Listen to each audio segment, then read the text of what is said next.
exclusive, rendez-vous sur grande-bretagne2002.com.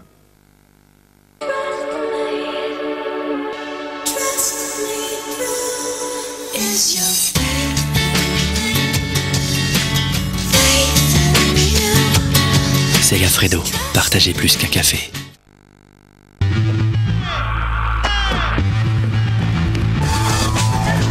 Gauche. Freine. Droite. Tout droit. Freine.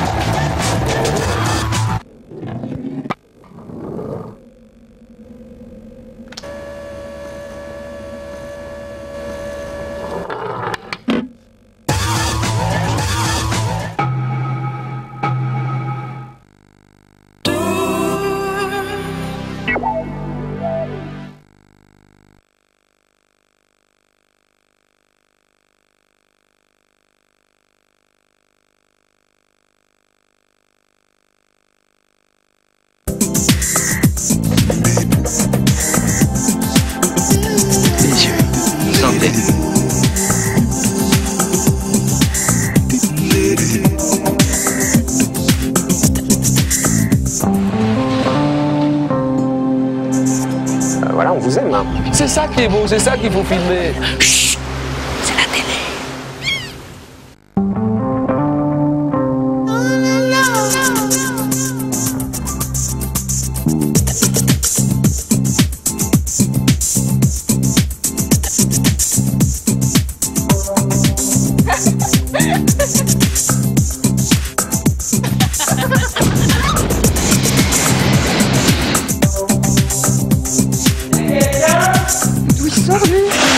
D'autres rencontres, d'autres destinations.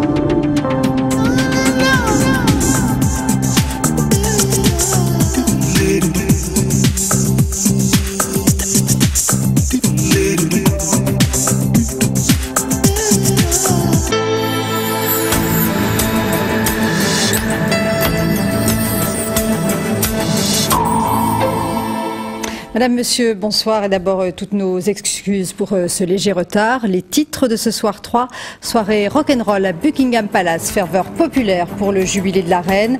Les fêtes se poursuivront demain.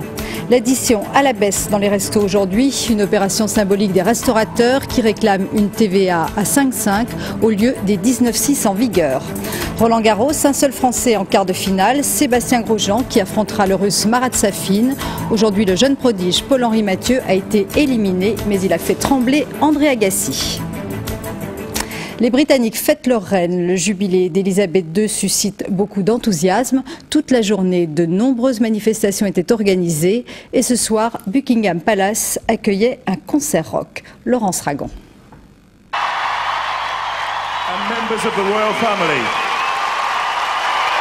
Annoncés comme des pop stars, les membres de la famille royale ont pris place dans la loge pour assister au concert exceptionnel donné devant Buckingham Palace. Londres pavoise pour fêter les 50 ans de règne de la reine Elisabeth. L'Union Jack et les chapeaux fleurissent à tous les coins de rue. Avec émotion, les sujets témoignent leur attachement à leur souveraine. On vient même du Canada et d'Australie pour lui rendre hommage. Je suis étudiant en histoire, la monarchie m'intéresse depuis longtemps. Je suis venu voir, ça ne pouvait pas être plus important que ça, je me devais d'être là. C'est aussi la reine du Canada, je suis un de ses sujets. Il y a des gens qui sont venus de tous les pays et c'est formidable d'être tous ensemble pour célébrer le jubilé de la reine. 41 coups de canon tirés à Hyde Park, des fêtes populaires dans les quartiers, toutes ces manifestations réchauffent le cœur de la famille royale, éprouvée cette année par la disparition de la reine-mère et celle de la princesse Margaret. Ces célébrations vont se poursuivre jusqu'à demain avec en point d'orgue le concert qui réunit ce soir des stars comme Elton John, Paul McCartney ou encore Phil Collins. La reine devrait même monter sur scène pour clore cette soirée exceptionnelle. L'offensive des restaurateurs avait de quoi charmer la clientèle aujourd'hui. L'addition était moins chère, une ristourne d'un peu plus de 5%. Les restaurateurs se sont mobilisés pour réclamer une baisse de la TVA à une semaine des législatives. Amélie Deslois, Georges Minangois. 38 € à la place de 40. 38 € au lieu de 40. Aujourd'hui, l'addition était allégée dans les restaurants. 5% en moins. Une opération menée par les restaurateurs en guerre contre la TVA à 19,6.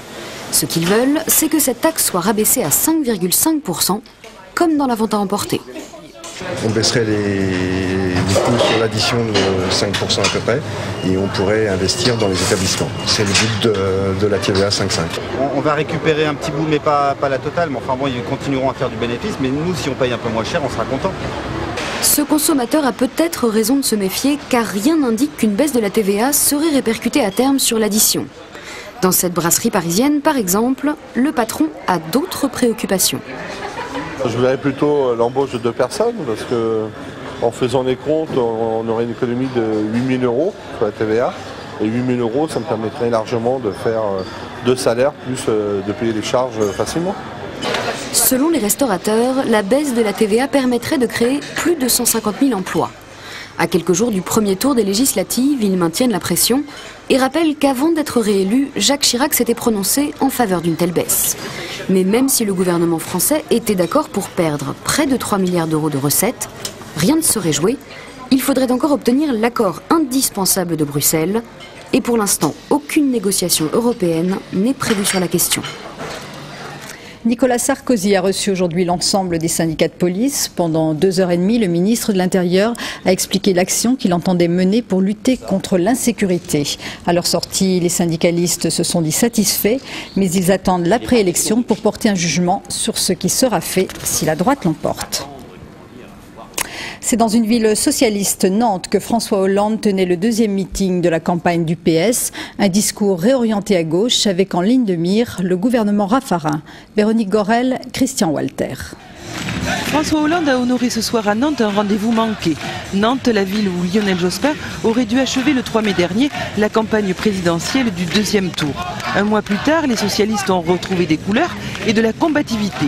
Désormais, les législatives constituent un enjeu décisif. Ils le disent, ils ont entendu le message du 21 avril et de fait réorienté leur boussole clairement à gauche. Le monde du travail est en train de commencer à redécouvrir en accéléré que la gouvernance de M. Chirac et de M. Raffarin consiste à endormir la France d'en bas pour mieux satisfaire la France d'en haut. M. Raffarin aime tellement la France d'en bas qu'il souhaite qu'elle reste tout en bas. Aujourd'hui, c'est la victoire de la droite qui est annoncée, une perspective que François Hollande s'est efforcé de conjurer en démontant lui aussi la méthode du gouvernement Raffarin. Tout est fait pour que ce gouvernement ne soit qu'un gouvernement du verbe, de l'annonce, de la parole, du paraître, de la communication, de la publicité, que dis-je, de la réclame. Mais nous ne pouvons pas accepter que tout soit mis en spectacle. Et François Hollande de défendre le bilan de Lionel Jospin.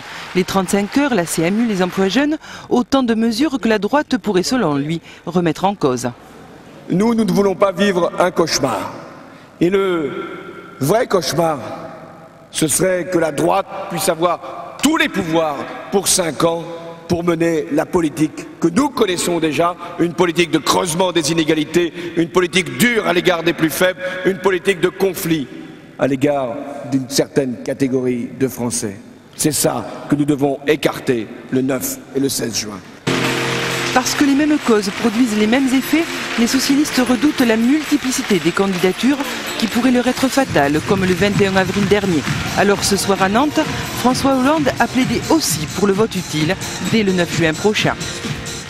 Et ce soir, un détour par l'Essonne, en région parisienne, où l'ancien juge Eric Alphen, qui a choisi le camp de Jean-Pierre Chevènement, se présente. Face à lui, un candidat de la gauche unie, le Vert Stéphane Poquelin, qui espère ravir le siège du député sortant, le RPR Pierre Lasborde. Serge Chiminot, Frédéric Bobin. Vous savez comment on appelle en argot le juge d'instruction ? Non. Le curieux. Le curieux, voilà. Sa curiosité, Eric Alphen la met aujourd'hui au service de sa campagne. Candidat, plus magistrat, insiste-t-il. Très heureuse de vous saluer. Jacques Chirac, les affaires, on lui en parle souvent. On commente aussi sa candidature qui pourrait diviser les voix de gauche au premier tour. Mais le candidat du pôle républicain en est encore à découvrir sa nouvelle vie et apparemment il goûte avec plaisir à la politique. C'est intéressant. On a un autre contact avec les gens que celui que je pouvais avoir quand j'étais juge. Où le contact c'est eux qui posent des questions maintenant? Il est un peu biaisé. Ils posent des questions, j'en pose aussi, parce que les voir, c'est aussi se renseigner sur ce qui se passe. Et puis, il y a plus de liberté dans l'échange et c'est comme ça qu'on n'est pas coupé des électeurs. À gauche, l'écologiste Stéphane Pocrin est le principal concurrent d'Éric Alphen et vice-versa. Ce jour-là, les deux hommes ont pris le parti de s'éviter royalement. Porte-parole national des Verts, Stéphane Pocrin porte ici les couleurs de la gauche unie et il le fait savoir. Alors vous vous présentez? Oui, candidat de la gauche réunie, je suis porte-parole des Verts, je suis soutenu dans cette élection par le Parti Socialiste, le Parti Communiste et les radicaux de gauche. Éric Alphen et Stéphane Pocrin annoncent qu'ils se désisteront pour le candidat de gauche arrivé en tête, une entente de second tour qui n'oublie pas le premier. Je crois qu'il est dommage qu'Éric Alphen ait choisi d'être un candidat de diversion, de division, de dispersion des voix. Pour autant, j'ai beaucoup de respect pour lui. Je considère que ça a été un grand magistrat. Je salue son entrée en politique et je suis persuadé qu'Éric Alphen aura à cœur de ne pas être à Stéphane Pocrin ce que Jean-Pierre Chevènement a été à Lionel Jospin. Le député sortant ne semble pas perturbé par ce duel très médiatisé à gauche. Le RPR, Pierre Lasborde, candidat de l'UMP, a pris la circonscription au PS en 97 avec 118 voix d'avance. Alors Alphen ou Pocrin, peu importe, il mise même sur cette concurrence pour l'emporter. Donc c'est une chance. La gauche n'est pas unie puisqu'elle est désunie. Vous avez d'un côté Éric Alphen et de l'autre côté M. Pocrin. M. Pocrin représente ce qu'on appelle la gauche plurielle, hors Chevènement. Donc la gauche n'est pas unie. Donc on verra si au deuxième tour, cette gauche se réunira. C'est pas du tout évident. Quelques heures après l'esquive du marché, France-Sénégal avait réuni Éric Alphen et Stéphane Pocrin dans un café des Ulysses, l'une des communes de la circonscription. Peut-être un avant-goût du second tour. Rendez-vous à la mi-temps, dimanche prochain. Et vous découvrez maintenant les autres candidats qui se présentent dans cette 5e circonscription de l'Essonne. Lueur d'espoir dans la crise qui oppose l'Inde au Pakistan, les responsables politiques de ces deux pays participent à une même conférence à Almaty au Kazakhstan. Aucune rencontre directe n'est prévue pour le moment en raison du refus du Premier ministre indien. La Chine et la Russie jouent les rôles de médiateurs. Le conflit porte sur le Cachemire. L'Inde accuse le Pakistan d'aider les rebelles islamistes de cette région. Les Palestiniens renoncent à libérer le chef du FPLP, accusé par les Israéliens d'être impliqué dans l'assassinat du ministre du Tourisme, Rehavan Zeevi. L'annonce de sa remise en liberté après une décision de la justice palestinienne avait provoqué la colère d'Ariel Sharon. Hervé Guéquier. Ces Palestiniennes brandissent le portrait d'Ahmed Saadat. Israël l'accuse d'avoir ordonné l'assassinat en octobre dernier de son ministre du Tourisme. Saadat était aux côtés de Yasser Arafat pendant le siège de Ramallah. Il est maintenant emprisonné à Jéricho sous la supervision des Britanniques et des Américains. À l'intérieur de la Cour suprême palestinienne, cet avocat explique qu'il n'y a aucune preuve de l'implication de son client dans l'assassinat du ministre israélien.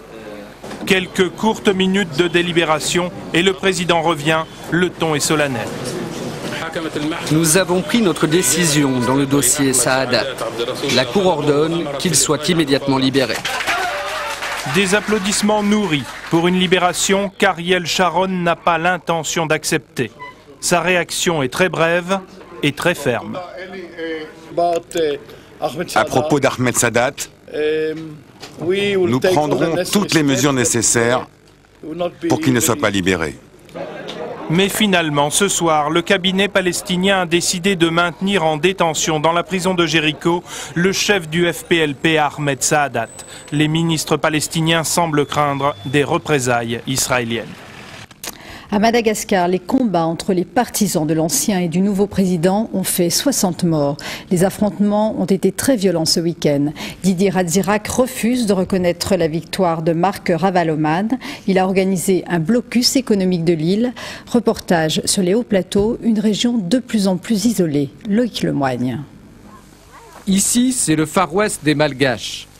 À 5 heures de piste à l'ouest de Tananarive, des centaines d'hectares de terre encore vierges. Jeannot a quitté la capitale pour s'installer avec sa famille. À Ampasiput, Jeannot cultive 5 hectares de terre qui lui permettent de nourrir les siens. Ici, il y a tout. Je peux donner à manger à mes enfants Alors j'ai quitté Tananarive sans regret. C'était trop dur. Mais aujourd'hui, la crise politique qui frappe Madagascar touche les campagnes. À cause du blocus, les paysans ne peuvent plus aller vendre leur riz sur les marchés voisins. Malgré l'isolement, Jeannot suit à la radio les manifestations et les événements de Tananarive et de Sambave. Comme un grand nombre de Malgaches, Jeannot veut le changement. Il soutient Marc Ravalomanana contre le président sortant Ratsirak. Ratsirak, je me demande ce qu'il a fait pendant 20 ans au pouvoir. Il n'y a pas assez de travail, les prix sont élevés, les salaires très bas. Je pense que Marc Ravalomanana va faire quelque chose de mieux. En tout cas, j'attends beaucoup de Ravalomanana. Frère franciscain établi à Madagascar depuis 35 ans, Jacques Tronchon a aidé Jeannot à s'installer ici. Comme d'autres religieux, Jacques a dû se substituer à l'État malgache pour aider la population. Il juge sévèrement l'ancien président qui organise les barrages et le blocus du carburant pour faire pression sur son adversaire. On espère que la nouvelle équipe fera mieux que l'ancienne, mais il faut trouver les voies et les moyens pour arrêter le blocage de Madagascar qui, je le dis très fort, est criminel. La première conséquence, vous voyez, il n'y a plus d'eau qui coule aux bornes fontaines parce qu'on n'a plus de gasoil. Nos bornes fontaines, ça marche avec des groupes électrogènes, ce qui est très très gênant. Ça ramène les gens à la situation antérieure où ils se trouvaient quand ils sont arrivés.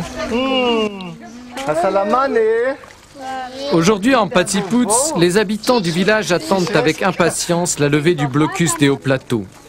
Car depuis 3 mois, c'est toute l'économie malgache qui s'enfonce dans une crise insurmontable pour l'un des pays les plus pauvres du monde. Après l'incendie de la préfecture à Châlons-en-Champagne, un homme a été mis en examen pour destruction volontaire. Il souffre de troubles psychiatriques. Le feu a détruit toute la partie centrale d'un bâtiment de 2 étages.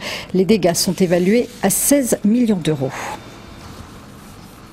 Tennis, il n'y a plus qu'un Français encore en lice à Roland-Garros. Sébastien Grosjean affrontera en quart de finale le Russe Marat Safin. Paul-Henri Mathieu, la révélation du tournoi, a certes été éliminé, mais il a fait trembler André Agassi. Basis Djaouti. Ils auraient pu être 3 Français qualifiés pour les quarts de finale. Il n'en reste qu'un, et ce sera Sébastien Grosjean. À l'aise sur le terrain, le Marseillais s'est imposé logiquement en 3-7 face au Belge Xavier Malisse. Comme l'an dernier, Sébastien Grosjean brille à Roland-Garros, le voilà qualifié pour les quarts de finale du tournoi.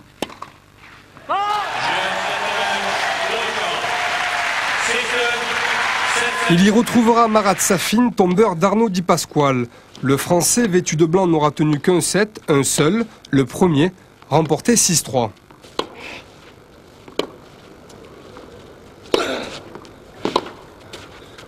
Mais le Russe fait ensuite parler sa puissance, prend le jeu à son compte et impose sa loi du fond du court. En 4-7 et avant que la nuit ne tombe, Marat Safin a rejoint ce soir Grosjean en quart. Malgré une formidable ovation, malgré un match superbe, Paul-Henri Mathieu, lui, ne disputera pas les quarts de finale. Pendant 2-7, il va malmener André Agassi et faire chavirer le public du central. Le Français, 107e joueur mondial, va même mener 2-0 dans le 3e set, avant de s'oublier. Je me suis dit, je joue contre Agassi sur le central, je suis en train de mener 2-7-0. Je me dis, c'est bien moi, et donc voilà, je pense que je me suis relâché un peu, et donc contre ces joueurs-là, on ne peut pas se relâcher, quoi. Agassi revient alors dans le match et grâce à son expérience, il s'impose finalement au terme de 5-7. Agassi qualifié, Mathieu éliminé. Il n'y aura donc qu'un seul représentant français en quart de finale. Les sanctions après les affaires de dopage aux Jeux Olympiques d'hiver de Salt Lake City. Le skieur de fond espagnol d'origine allemande, Johan Mühlegg, est suspendu pour 2 ans. Double médaillé d'or aux JO d'hiver dernier. Sa 3e médaille lui avait été retirée après un contrôle positif dans l'épreuve du 50 km classique. Les skieuses de fond russes Ladzutina et Danilova ont également été suspendues pour 2 ans pour les mêmes raisons. Et pour finir, retour sur les temps forts du mondial. Aujourd'hui, 2 des favoris, le Brésil et l'Italie, ont réussi leur match d'entrée. Ronaldo a inscrit le premier but brésilien, côté italien, doublé de Vieri. Le commentaire de Yann Fossurier. Et dire qu'on croyait Ronaldo fini pour le football. Lui, l'ange déchu de la finale de 98, longtemps écarté des terrains suite à une grave blessure, a retrouvé le chemin du but, celui de la rédemption auprès des supporters brésiliens. Car c'est lui aujourd'hui qui remet en selle une équipe du Brésil en plein doute, menée à la mi-temps par de surprenants Turcs après ce coup de poignard d'Hasan Sass. La Seleção devra quand même attendre les toutes dernières minutes du match pour s'imposer avec ce pénalty très sévère transformé par Rivaldo. Un Rivaldo buteur qui fait aussi très bien l'acteur en simulant ici une blessure au visage sur un dégagement un peu brutal d'Hakan Ünsal. Ce sera le deuxième Turc expulsé du terrain aujourd'hui, ce qui n'empêchera pas les supporters des deux équipes de fraterniser à la sortie du stade sur les rythmes endiablés de la samba.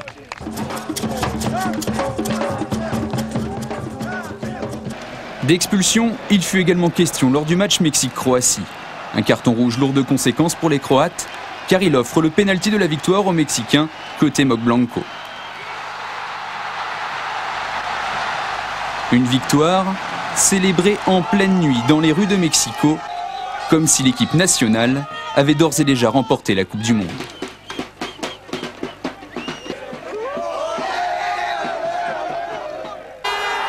À Rome aussi, les tifosi n'ont pas manqué de saluer la brillante entrée en matière de la squadra azzurra. L'Italie, en effet, s'est imposée très facilement face à l'Équateur, 2-0, un doublé signé Christian Vieri en tout début de match.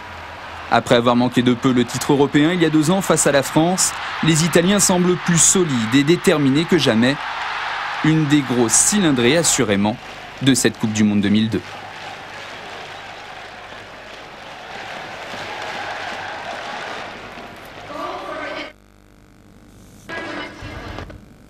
C'est la fin de ce journal. Merci de l'avoir suivi. Votre prochain programme, le magazine Striptease. Très belle nuit. À demain 23h. Au revoir.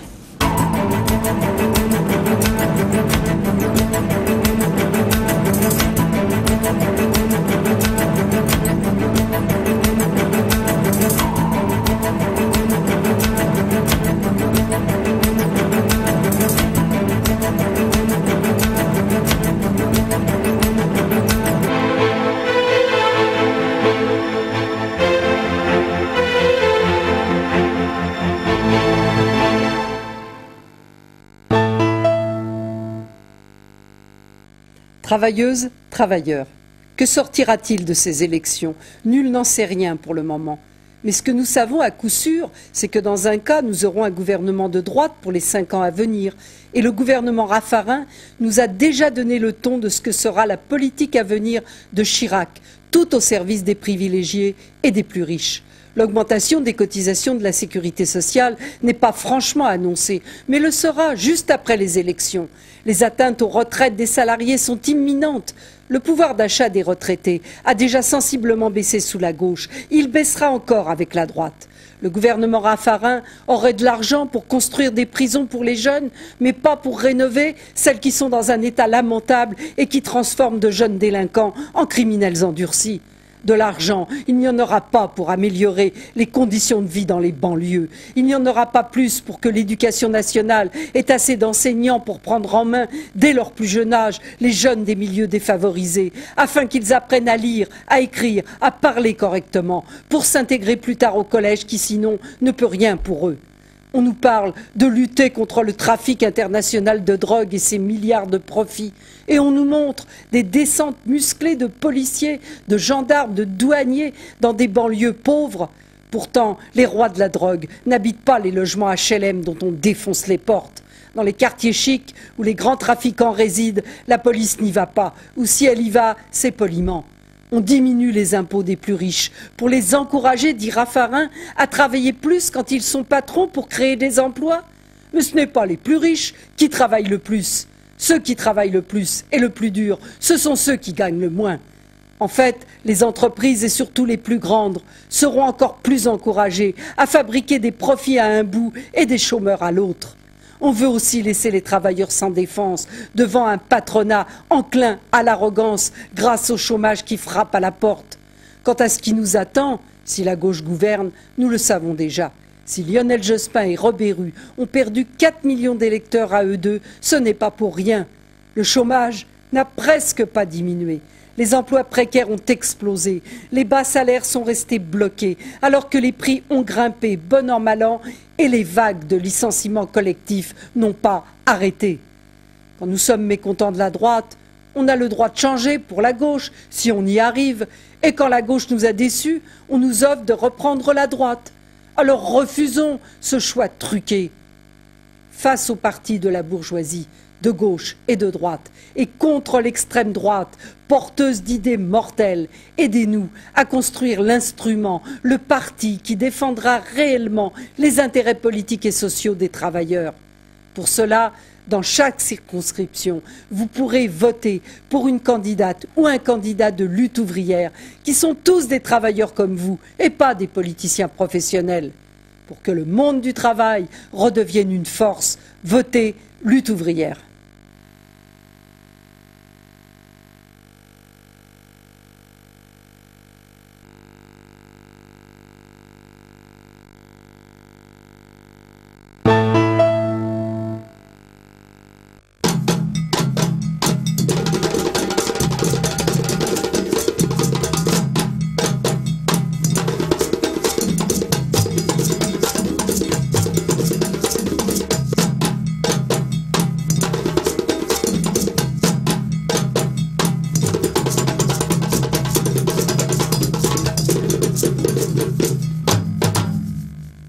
Une société qui progresse, c'est une société où personne n'est laissé sur la touche, où tout le monde est pris en compte.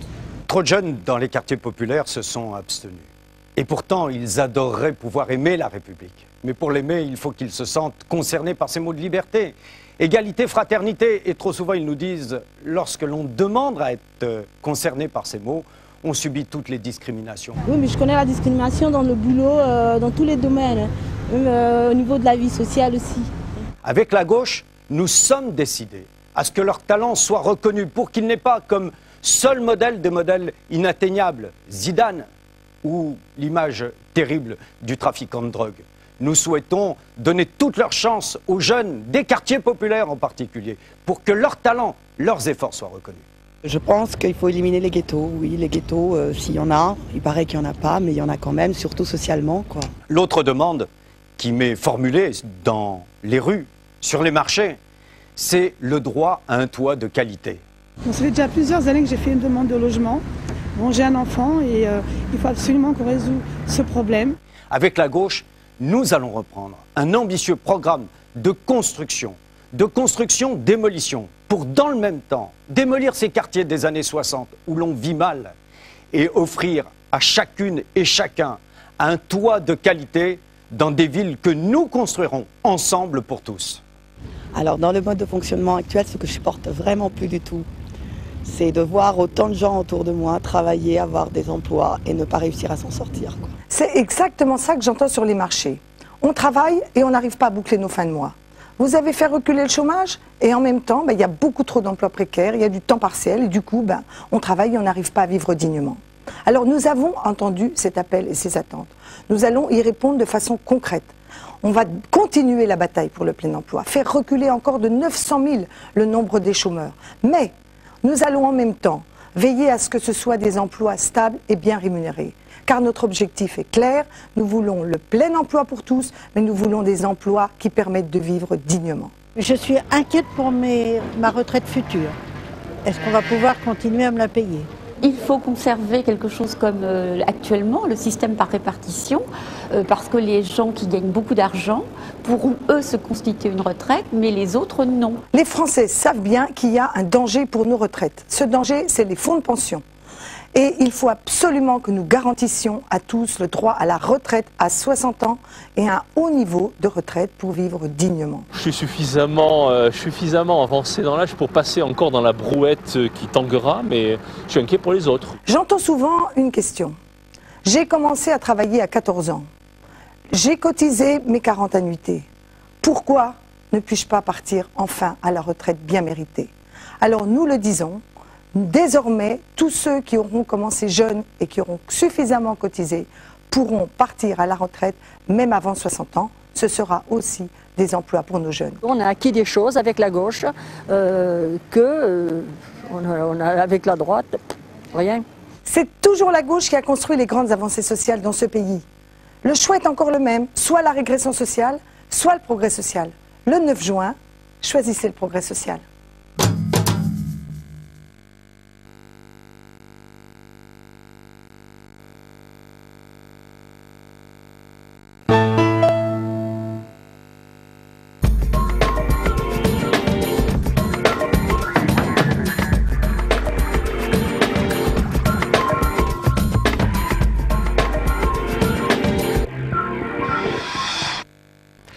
Jean-Jacques Ayagon, bonjour. Vous êtes ministre de la Culture et de la Communication. Nous allons y revenir dans un instant. Mais auparavant, j'aimerais me tourner vers une candidate, puisque Véronique Carantois, vous êtes candidate, à ce titre, tous les jours sur le terrain. Comment ça se passe sur le terrain? Écoutez, ça se passe bien. Je fais campagne au quotidien, comme vous l'avez rappelé, en région parisienne. Et je rencontre énormément de gens qui me parlent de leurs problèmes d'insécurité, leurs problèmes de chômage, de leurs problèmes de logement, de leurs problèmes également relatifs et liés au trafic de drogue qu'ils voient se développer dans les cités.